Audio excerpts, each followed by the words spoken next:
just holding on. Ain't even picking up my phone. It's hard enough to be, hard enough to stay, hard enough to be alone. I'm just trying to move along. Sometimes I do and then I don't. Tell me what I'm doing wrong. Tell myself that it ain't healthy. Second guessing it don't help me. I'm so tired of feeling empty. Dry my eyes, it's time to fight. It seems like I'm always against me. Seems like this is never ending, and I refuse to let it end me. Mentally, spiritually, physically, I need my peace. Hey guys, it is your girl Lori Dee, and it is time for season 2, okay? First, I want to thank you guys for supporting Flavor, KI, and myself. We have been getting DMs, we have been getting text messages, radio station been getting emails. Is the show ever coming back? Where is season 2? We here, we've been working.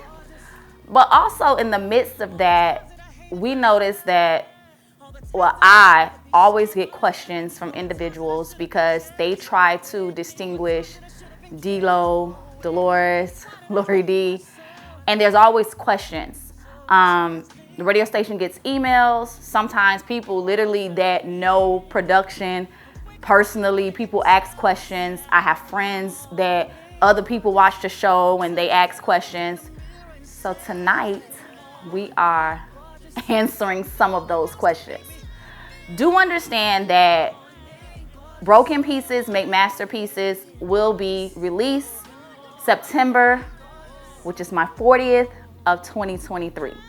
So some of these questions that you guys are asking, I can't get too much into, but I'll give you a little bit. That's called sitting on ice and waiting.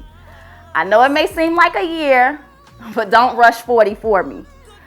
September 22nd, 2023, Broken Pieces Make Masterpieces will answer all of these questions in full detail, as well as some other questions that people just probably don't have the heart to ask. But let me tell y'all something. Some of these questions are off the chain.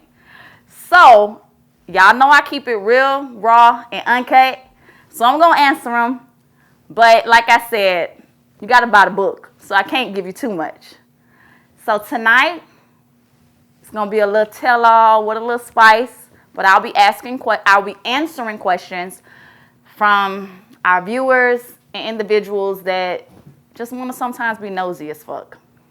So, welcome to season 2. It's your girl, Lori Dee. Now, before we get into these questions, I'm by myself. But I knew I had to get me a drink or two because I didn't know if I was going to be ready for this. So, I got me a bottle. I got me a cup. We're going to sip some tea. And let's get into it.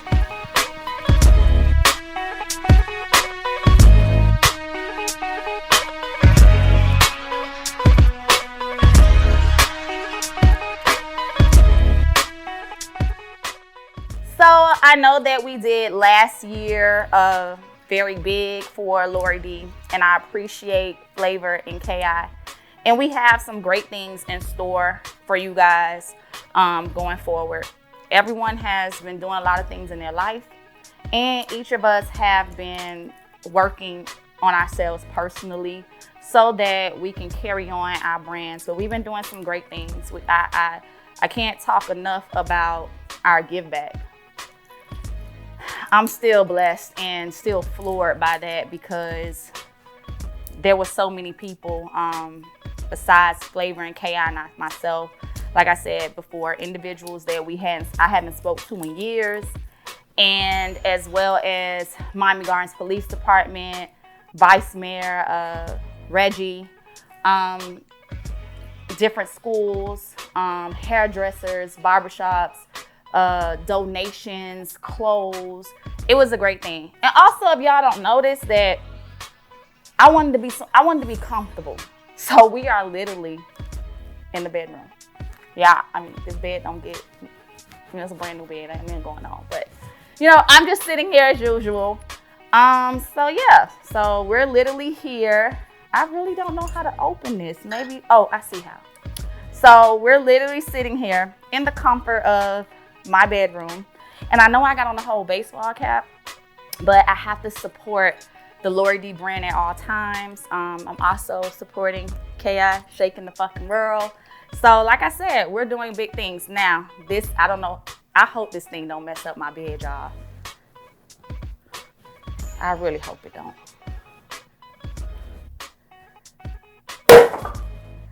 Let's get it popping.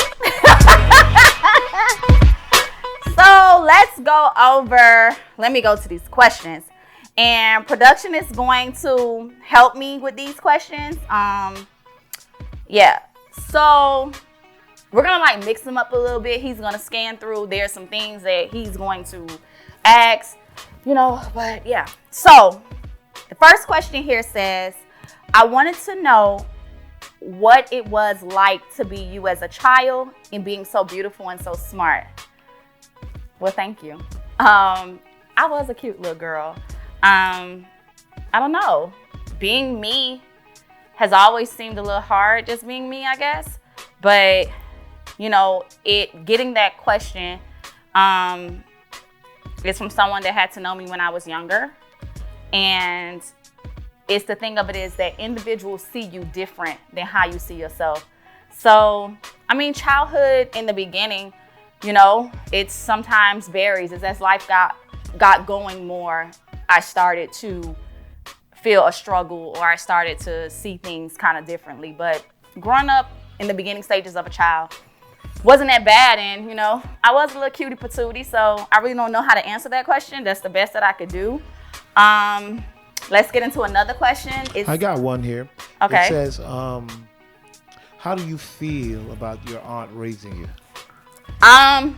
It's crazy because I was talking to my children actually tonight, or earlier, about being grateful. Even though there were times where I would have liked a hug, I would have liked a kiss, I would have liked to be told that I love you, I'm still grateful. I have gratitude because my mom was in a struggling place in life. So if my great aunt wouldn't have taken me and my sisters in, and then my cousins to help raise us, who knows where Lori Dee would be? Who knows if there will be a Lori Dee? I always tell people things were hard, but I made it and I'm here. So I'm grateful because in spite of, I'm blessed. I was blessed because some kids don't have that option. So you want me to go for another one, or you're gonna take one? I'll take another one. Do you see yourself ever being a lesbian? These some crazy questions. I'm gonna tell you right now.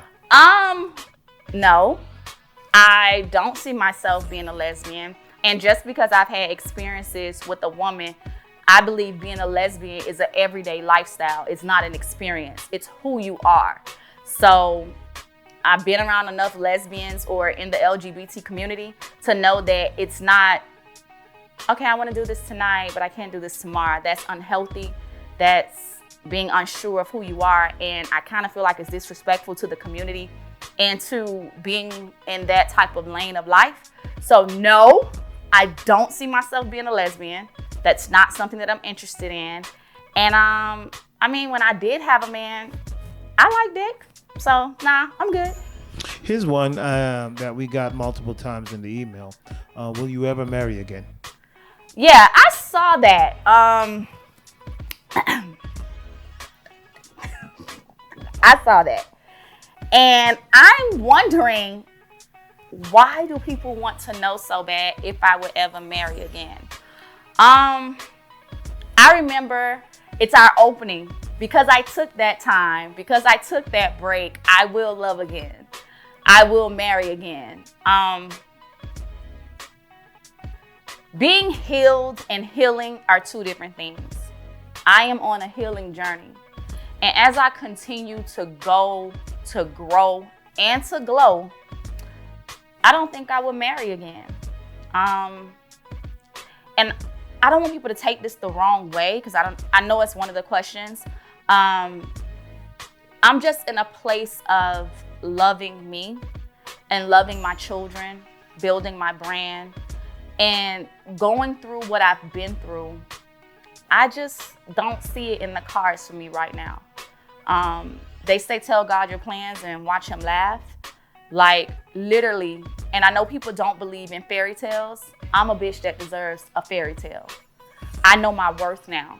So a nigga would literally, a man would literally have to sweep me off my feet, would have to do the work, because it's just not, when I lay out my vision board, when I lay out the cards for Dolores, Lori Dee, and D-Lo, nah, it's not in there anymore.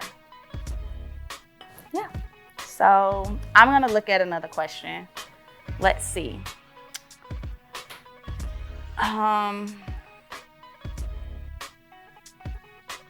Someone asked, do I have a current crush? No. I literally told someone the other day, I think that I'm cold to companionship because I really don't even care for that. It says, did you ever feel like you were loved because you lived without your parents, and how did it affect you as a child and an adult? Wow. I can say that no, because I am the parent that I am because of what I didn't have. I laugh with my children. I'm firm with my children. I joke with my children. I wrestle with my children, and I have boys. I hug my children. I kiss my children. Being loved properly as a child, there's no handbook for parents. So I believe we learn as we go. And sometimes as parents, we can only give what we have and what we know.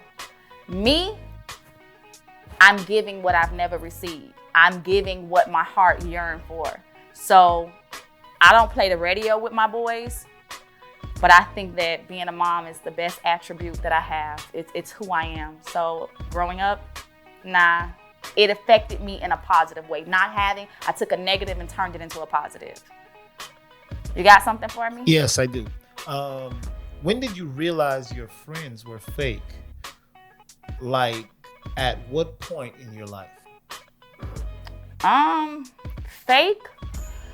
I don't feel like anyone is fake. People are who they are. I'm the person that I put people in places sometimes that they don't belong.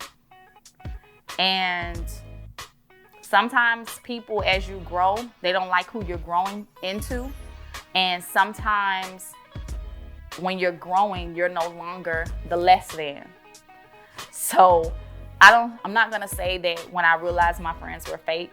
I wish everyone well.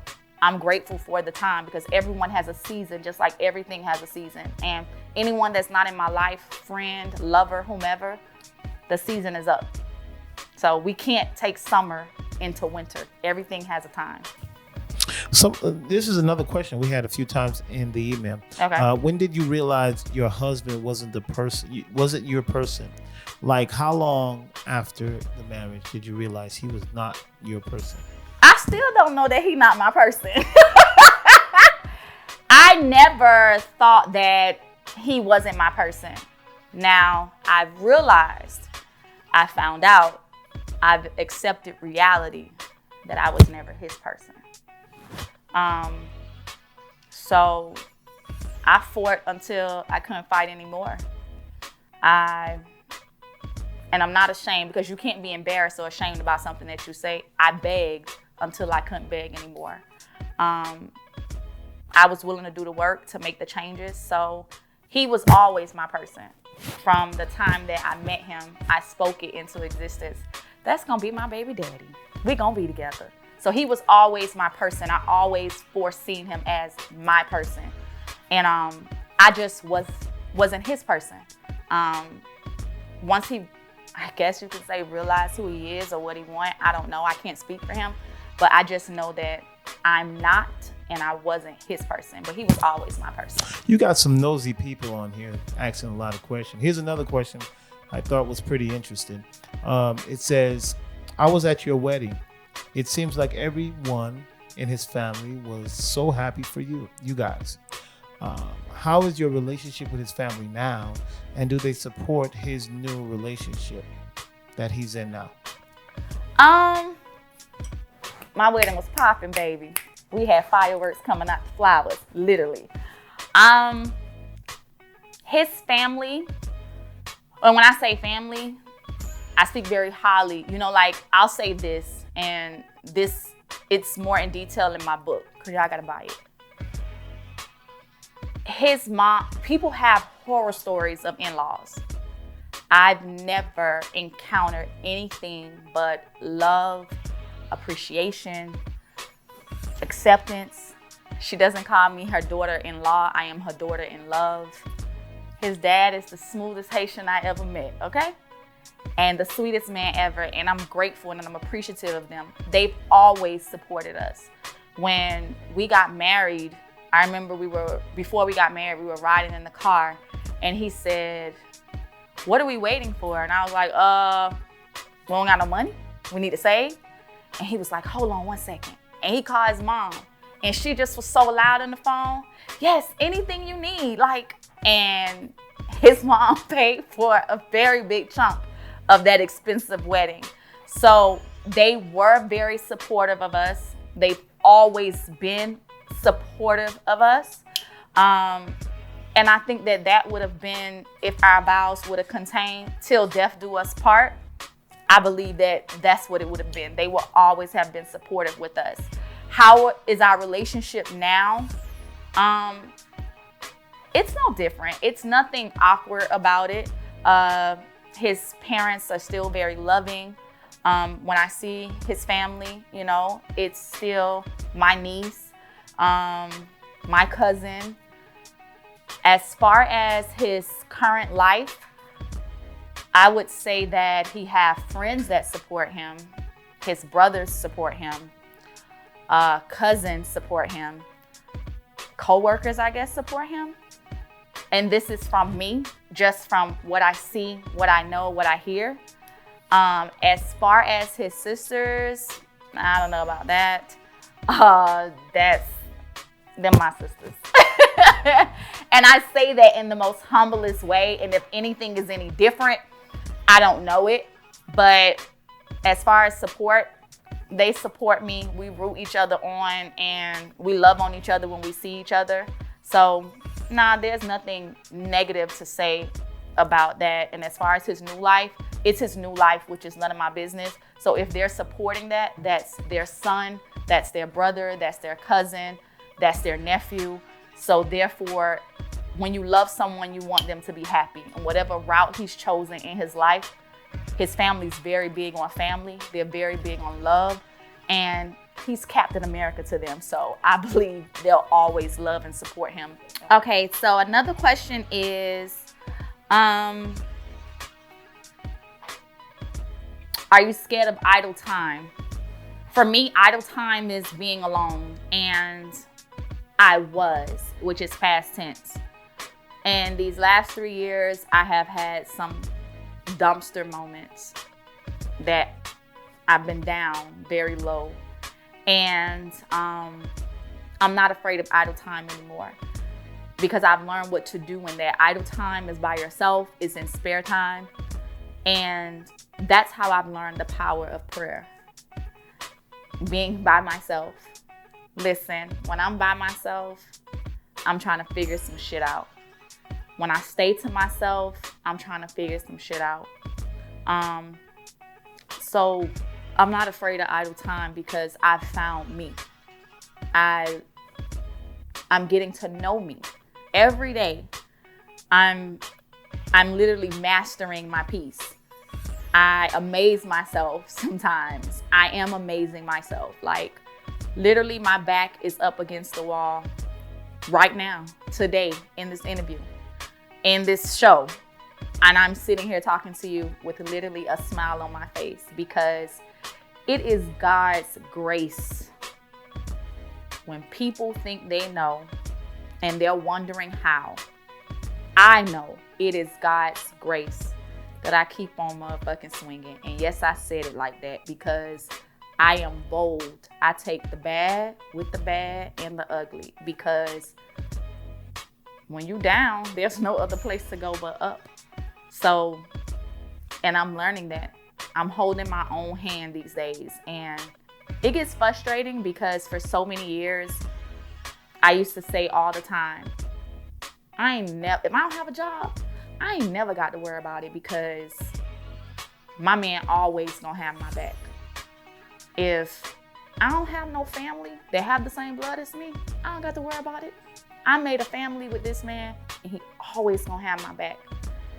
But I needed to realize that the only person that always has your back and your front is God. When you stand in the mirror, it's you against you.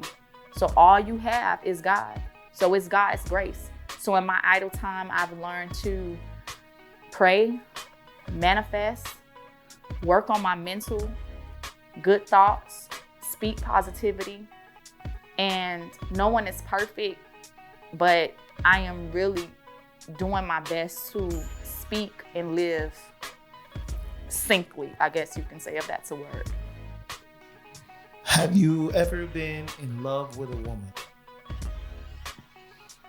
No. As I said before, it's a moment. It's an experience.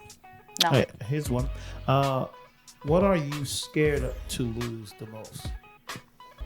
So what am I afraid of losing? Me. I'm afraid of losing where I am, my mental, my peace, my self-love. Because whatever and whomever is meant for you, they say if it loves you or they love you, they may go, but it'll come back. That's called God's grace. What's meant for you, you can't lose. And what's meant for you will not just abandon you and go. If it's meant, it'll come back. But what you can lose and never get back, you have to work on it every day, is you, because you're the most important person in your life. Got another one. What are some of your habits you can't break? I got a big ass mouth. Listen, I grew up in the house with a lot of strong Black women, a lot of broken Black women, a lot of angry Black women. And they had to be strong in their own fault. Like, there were no men around. These were the single Black strong females, okay? And I got a big ass mouth. There was a lot of yelling. A lot of times people will take my aggressive tone as if I'm being mean. And I'm not a mean girl. Like, I'm the most biggest crybaby, sensitive as hell. I am not a mean girl, but I talk very aggressive and I talk very loud. But that's a habit that I can't break. I got a big ass mouth, and I'm doing my best to control it these days because a bitch is in her soft season. I ain't got no man, but I want to be happy. I want to experience love, self-love, all that shit feel good. You have to be in a soft season. So I'm learning to close this damn mouth a little bit and lower my tone and understand that sometimes I come off a little aggressive, but I don't mean no harm. You know, I fight for what I love. I fight for who I love. I'm going to stand with you 10 toes down, but I have a big ass mouth. I talk very loud to my children. I speak very loud and I speak very aggressive. So I'm learning to control that. And I'm working overtime. I remember I posted this. I'm working overtime to not be a giver and not be so open to people. And I am setting boundaries. But that's something that I'm breaking, and I'm working hard on breaking. But this big ass mouth, child, I don't know about that. What do you want people to remember you by when you're no longer here? The fact that my family and my godparents and my godbrother, and you know, they're in the funeral business. It's a beautiful thing to be at a. It's not a beautiful thing to be at a funeral, but it's a beautiful thing when nobody got to lie. Because listen, some people be motherfuckers. And they get up there, when you dead, you were the most amazing person to everybody, okay? But I've been to some services and I've worked in some services where a person's eulogy literally speaks for themselves. I want to be remembered as The girl with the mouth now. I want to be remembered as the word love. Look at me still in P. Diddy. I just want to remember as love. So that's what I want to remember by. My love.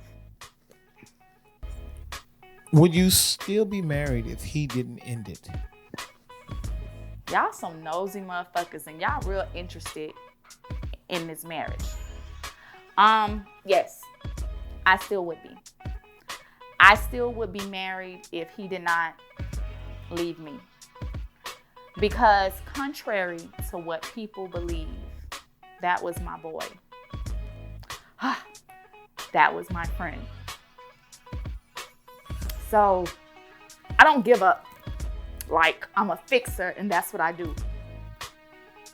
And even though I'm healing, and these aren't tears of, it's something that when you have a traumatic experience that you have to go through to get through. I fix shit. That's who I am. And when I say I fix shit, like being a single woman now, I'm literally learning to fix stuff around my house. My little brother is a handyman. He come and he teach me certain things, and I'm learning to fix things that I couldn't fix. I couldn't fix it for my kids. And no matter how much I begged and I pleaded and I wanted, God doesn't go against man's will. And so if he would not have divorced me and left me, we would still be married. I would have went to China to marriage counseling. I probably would have found the stairway to heaven if I could have to fix it. I wouldn't have never gave up on us, on him. But the heart wants what it wants, and I just wasn't hurt anymore. And it is what it is. Y'all see, D-Lo getting better. Ain't even no tears dropped, boo. I got this. That's growth. What was the reason to start the podcast? I seen a question on there that asked who about why did I choose KI and flavor? It was actually the next question. Okay. This podcast started out as healing. If you follow me on my Talks with Lori Dee page, I posted my therapist a couple of months ago. His name was Ken. I'm actually dedicating my book to him. Listen, Ken was what I've always needed. And I've seen a couple of questions, so I'm going to answer them all in this. Growing up, and when there isn't, and parents, it's very important. I have boys who get it from their father, all three of them. They don't communicate. It's so funny because my bonus son and I had like maybe a 2-hour FaceTime tonight. Every year I make it my business because these are my forever loves. I have dinner with my boys for my birthday. Some people may be like, that's so lame, girl. I ain't got no man, so that's what I'm doing. I be with my kids. But we were talking about him coming down for my birthday and things like that. And talking with Ken, we talked about if I would have had a Ken in my life. I started therapy early at like 12, 6th grade. I think that's 6th grade. That's 11 years old, 6th grade. And because I wasn't able to articulate the pain without crying and without throwing tantrums, and because I lived in a Black household that did not understand the importance of therapy, I went through different changes and trauma and when I started therapy.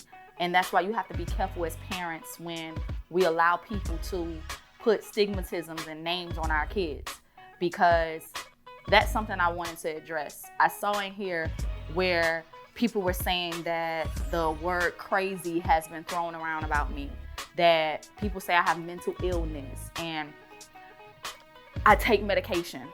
Stop being a dumbass and stop believing the hype.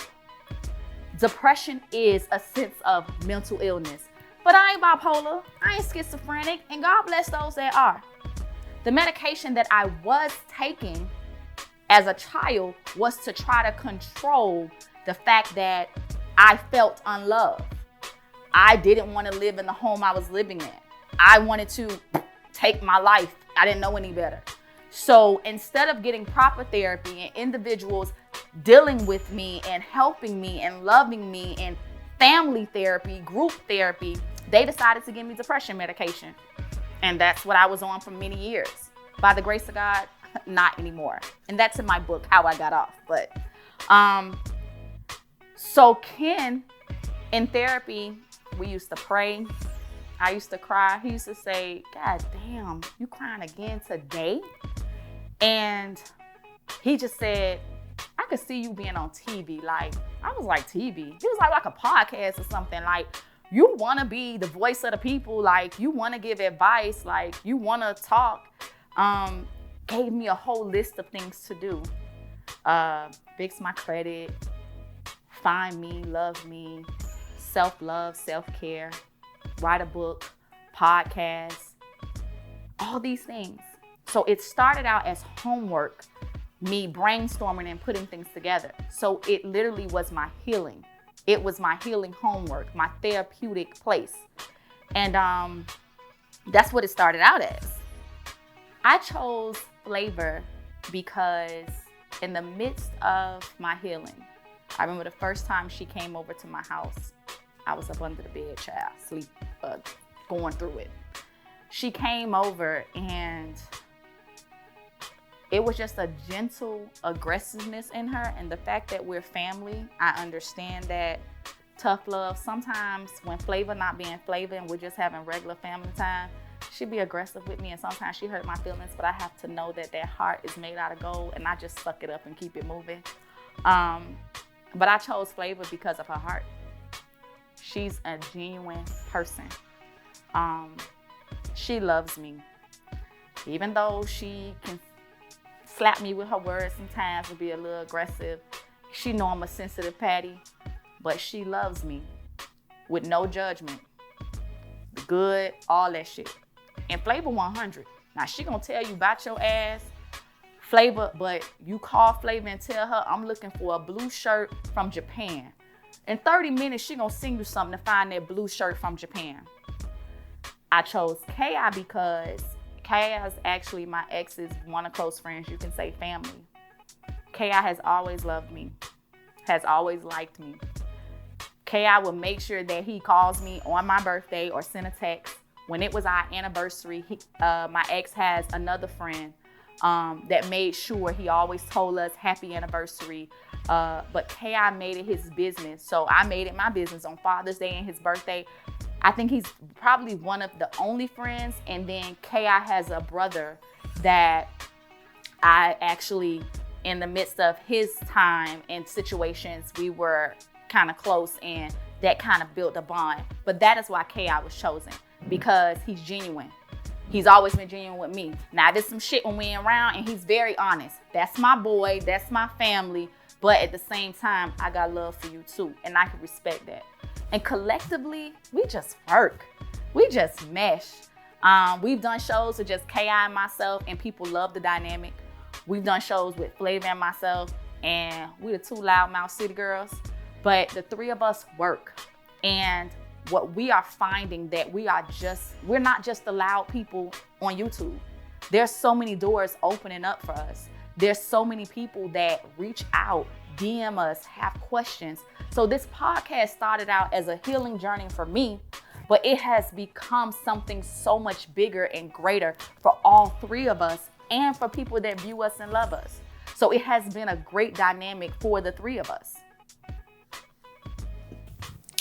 All right. So why do you hold sex so high? Is it like you use it as a weapon? I don't hold sex as a weapon. This is my body. This is my pussy. And I guess that's why I ain't fucking and I ain't got no man.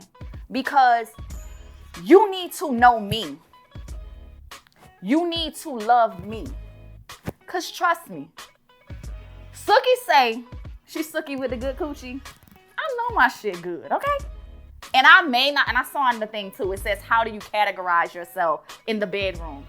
I ain't got no Megan Thee Stallion knees, but I make it work. I can keep you happy, and I'm open, and I'm willing, and I'm coachable, teachable. But I don't hold sex as a weapon. I learned that in marriage counseling, that even if I'm not feeling him or I'm not loving him, if you don't do it, somebody else will. I'll turn my ass over and just give you some, just hurry up. But I have such an attitude, you don't even want that shit anyway. You don't even want it. But I don't hold it as such a weapon. It's very big for me. It's very valuable for me. And it goes deeper because of my mother. And that's in my book as well. So you got it back. But it's important to me, and this is my body, this is my heart, this is my soul, this is my energy, this is my safe place. It's sacred, and it just doesn't belong to be given to anybody. That's it. So no cool for you. How long do you plan on being single? I don't know if you planned that. I don't plan it. Like, I honestly don't plan it, guys. And I know that it seems like I'm all over the place when it comes to it, but it's a turn off. Like, there's so many other great things about me that I'm learning about myself, and I'm a good cook. I like to cater to my man. So, like, I've learned how to manage money. I be helping my friends on managing their money. Like, I don't know. And it's nothing that I planned. It's just that it is what it is, and I've accepted it. My godmother is very successful. She has been single since my godfather and her divorced. And that's over 20 some odd years. And I'm not gonna say that that's what I want, but I sleep on this side of my bed. This side of my bed is always made up, never touched. I sleep here, my dog somewhere up in there with me. I literally never have this side of my bed unless my son stay over or something of that case. But I sleep with peace.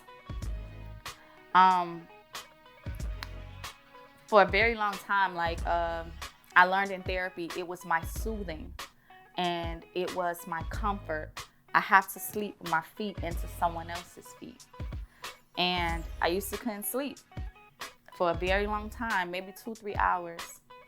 I've just learned now I wrap my feet in my own feet and I rock myself and soothe myself to sleep. And that's another thing of loving me, knowing my worth. Sometimes, like, I be wanting to feel a hard body. I ain't gonna lie. I have moments, but it's nothing planned. It's just the way that it is. And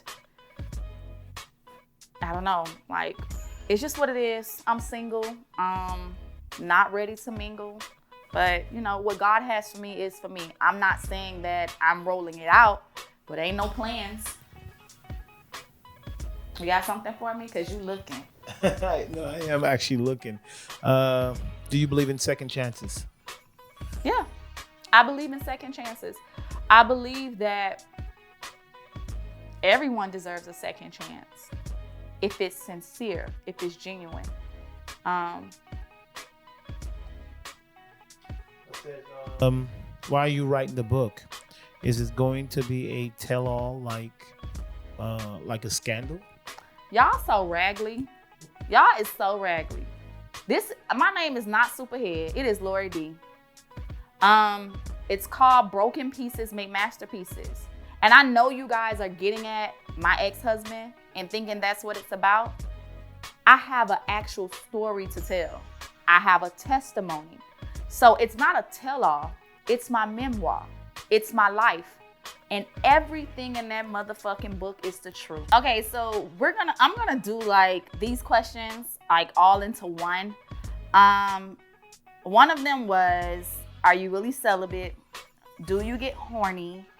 How often do you use your rose?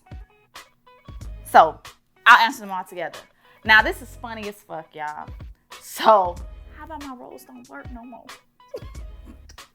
The motor gone out of it. I think I used it too much.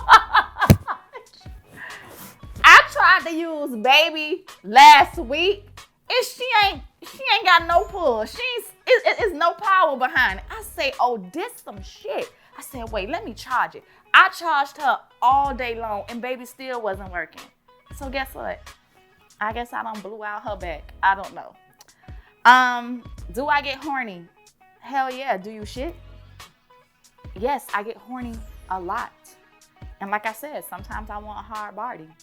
But I refuse to go from his wife to his whore. I refuse to be anyone else's whore. I refuse to be anyone's toy. And I'm not a corpse. So I need to like you. I need to miss you, want you. Sometimes when a man really likes a woman and he thinks about her, his shit jump. That's pressure. That's that blood. That ain't fuming. This cat like that. The muscles get tight. But ain't nothing like that going on in my life. So yes, I get horny. I am human. But I don't even gotta take a cold shower. I just keep it moving. Let me fold some clothes. Am I really celibate? Yes. I know it's so hard to believe. But there was a time in my life where I didn't know if it was my left or my right. So my brother says that my dick don't get on hard if I'm broke. He ain't used to get a haircut. He ain't used to shave his face. He used to do nothing. He used to tell me I'm grinding right now. I'm looking rough because I'm grinding. His mind is in one place and it's controlling everything. So before he got married, these hoes had to sit down somewhere because he was grinding. My mental was fucked up for a while. You have to understand trauma. My life was over, so I thought. Ain't shit getting wet around here. I ain't even want to masturbate. But so being celibate started out not even a decision. It was what it was. Now moving forward, it's what it has to be. Because it's just my reality and it's my life. And people need to respect that. And like they say, don't try to love the red flags out of a motherfucker. Don't try to come around and play games because I don't need to be flued out. I can pay for my own damn expensive dinner. Like that shit don't excite me. It doesn't. So I'm celibate. It is what it is. And it's the truth. I don't know. I'm having fun and I'm enjoying me. And I'm just Rose is on back order right now. All y'all hoes gonna find out about it. I told too many people. But I'm gonna order me one. And when I feel like it, it's a big ass bed. I just flex and suck and flourish. Hey, so they ask, since you and your husband split up, have you ever went out on a date? Yes, I've went out on dates. Yes, I have. I went out on dates and it was whatever. I have dated and it was a comfortable place.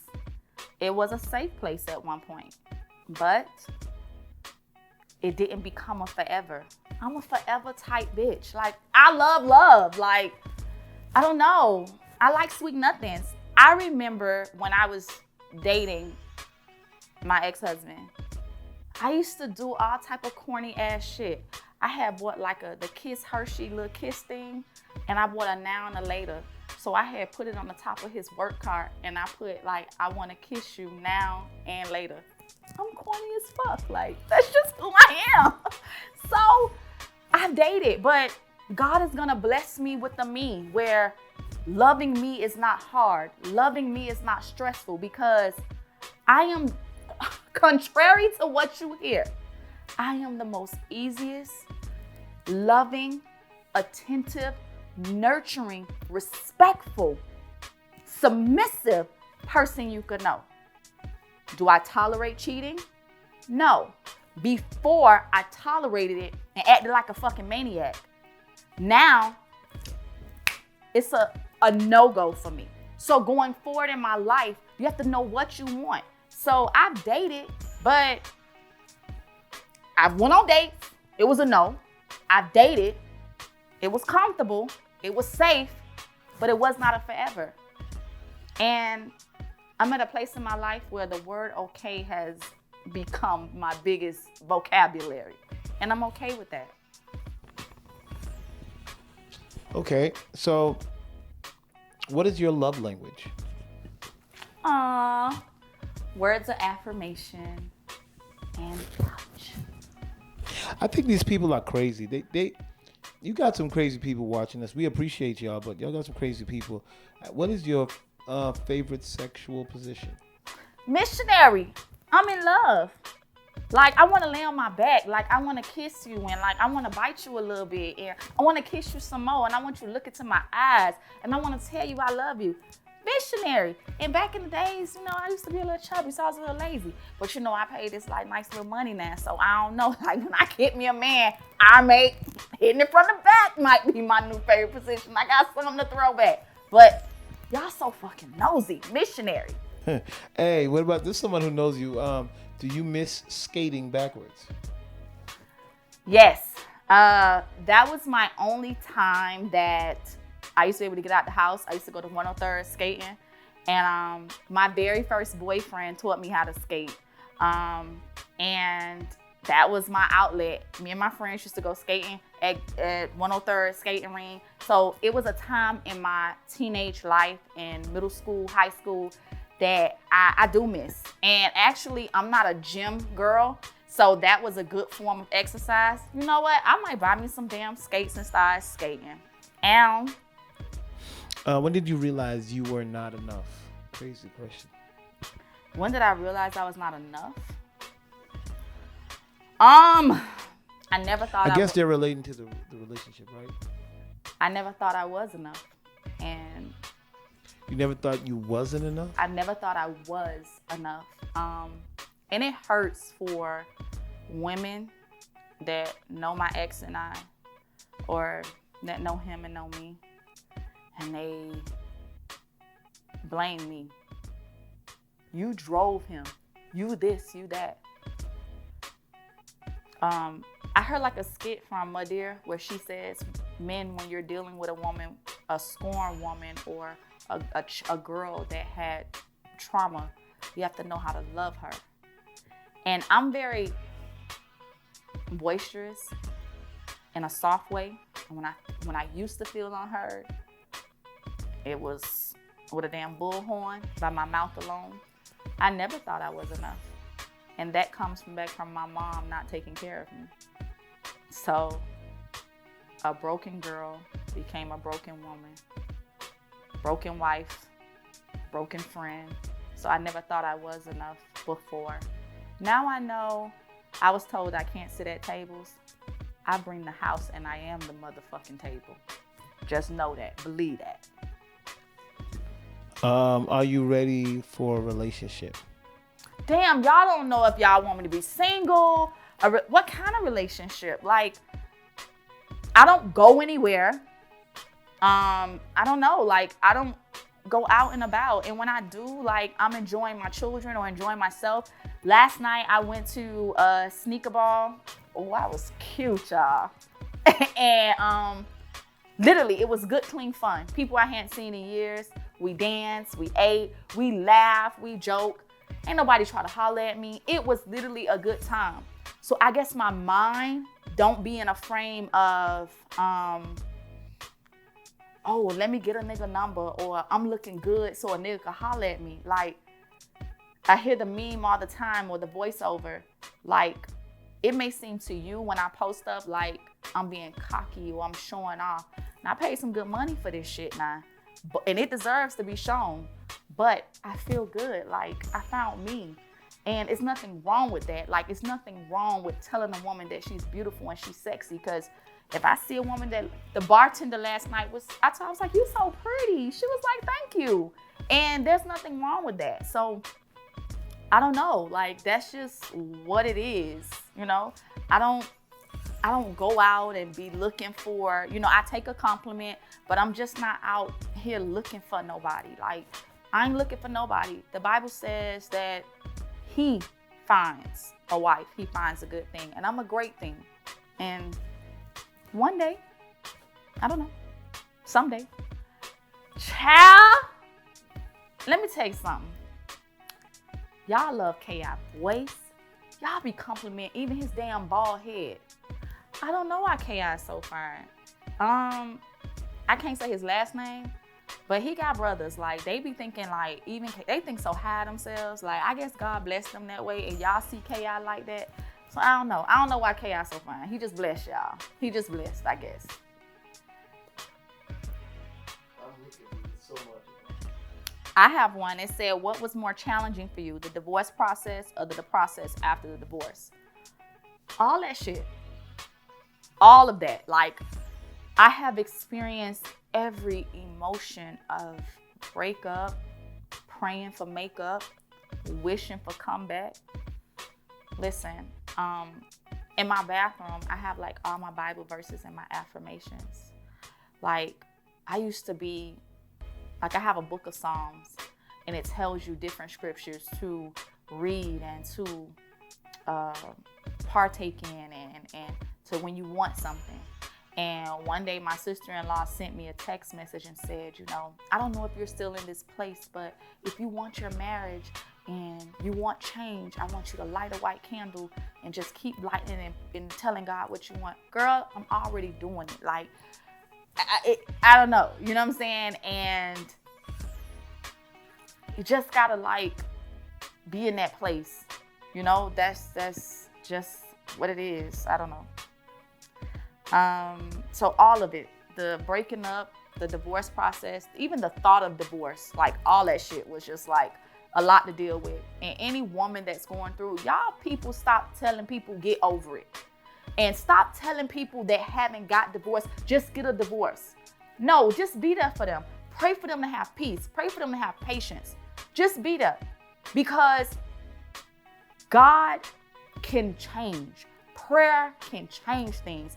Time can change things. People get divorced and get back together. People break up and get back together. Don't judge nobody. Betty Wright says it. It's just that you know me and I don't know you. A lot of people going through the same shit. All that shit is rough. Love can be hard. It's not love, it's the individuals. And as humans, we go through shit, we change. Don't judge nobody. Be there for people, because break up, going through divorce and being divorced, it's all a process, like every day. And they tell you trust the process, but sometimes you just can't trust it because you know the heart wants what it wants. So all that shit is rough. Life can be rough, but you just go through so you can get through.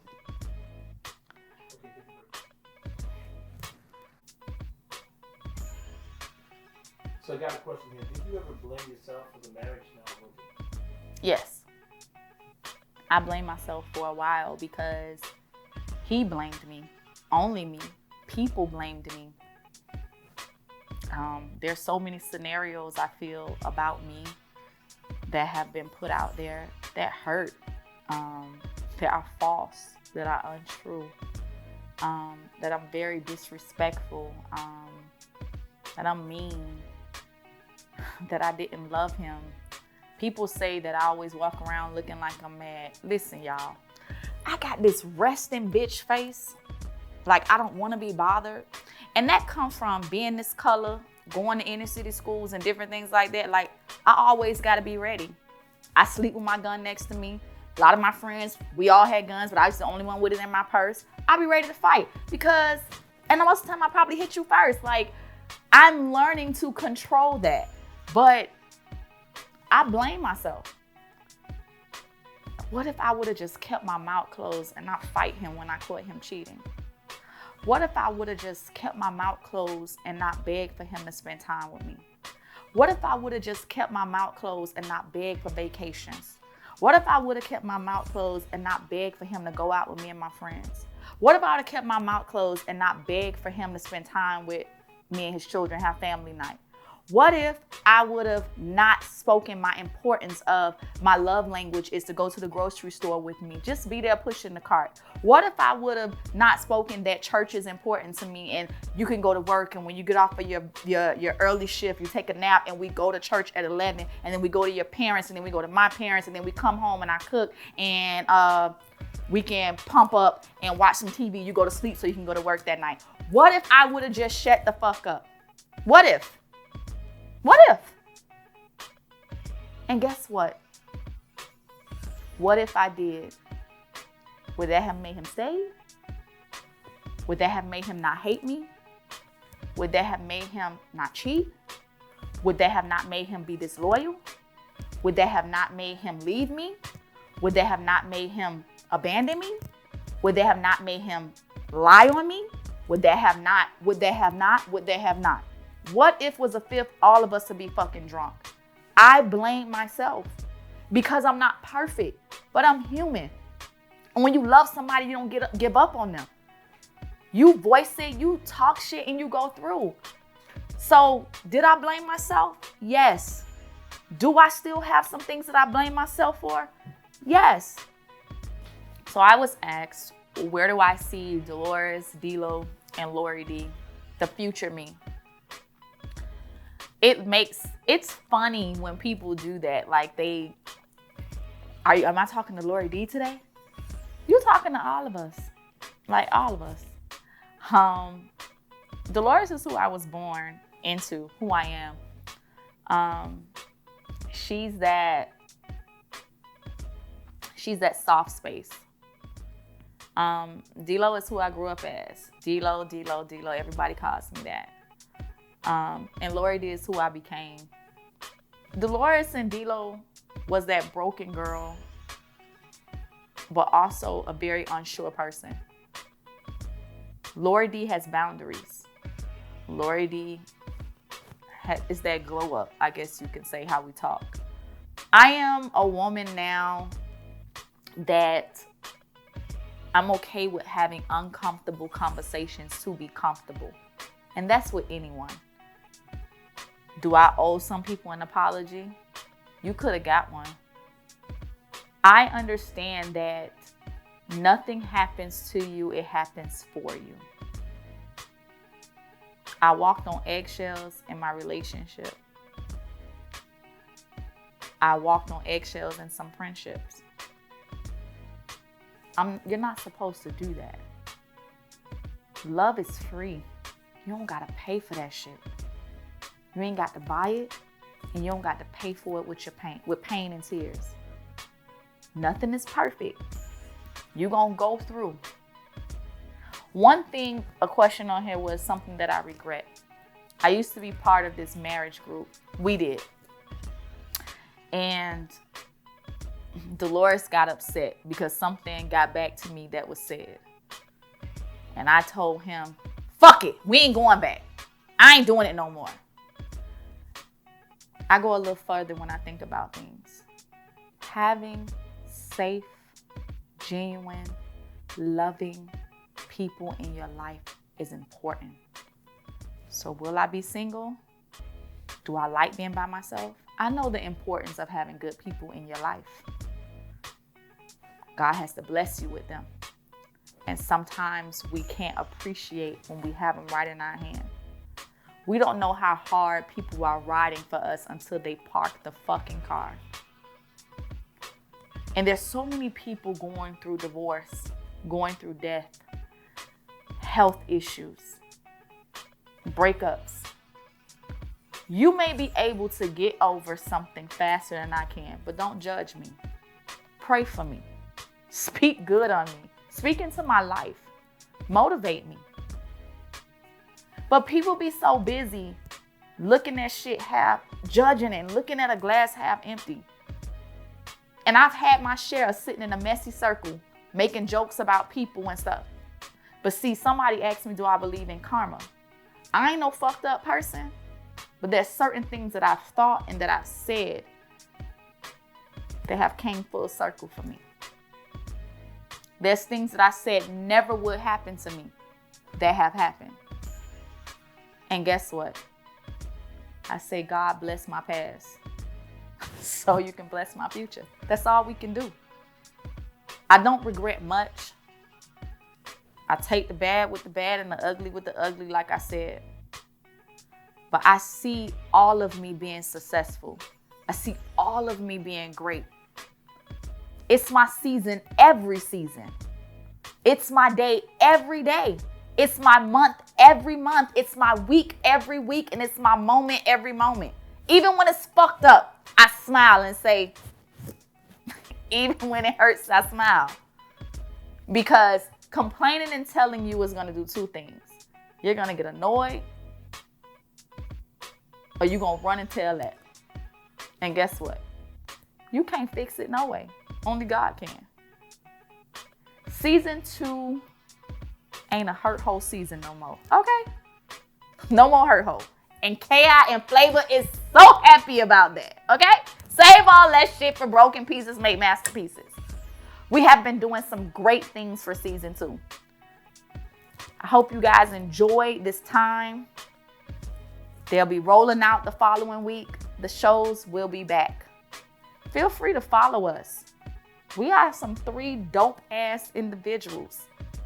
We have relevant conversations with individuals that are relevant to the conversations. Ourselves. We always got some shit going on. We appreciate each and every person that has supported us, have poured into us, that post us and repost us. Season 1, I'm not even gonna say was trial and error. We was cruising on that shit. Hit a couple of bumps, but as you can see, the show may have started out one way, but it started curving. But we coming back full fucking force. We are a powerful 3. We are strong individuals, but this team that we have, it's not perfect. The show post started at 9 o'clock, it started at 9:15, 9:20, but we got y'all. And we really appreciate and love y'all. Like, we're some dope ass people, and we appreciate everyone that supports us and loves us, that speak into us, that's rooting for us. But also, we like the haters too and the naysayers. Because not only where I see Lori Dee, Dolores, and D-Lo, talks with Lori Dee, who includes K.I. and Flavor, it's unstoppable. This podcast is the foundation, and there's so much more ahead. So we want to say bye season 1. Welcome season 2. Love you guys. Peace.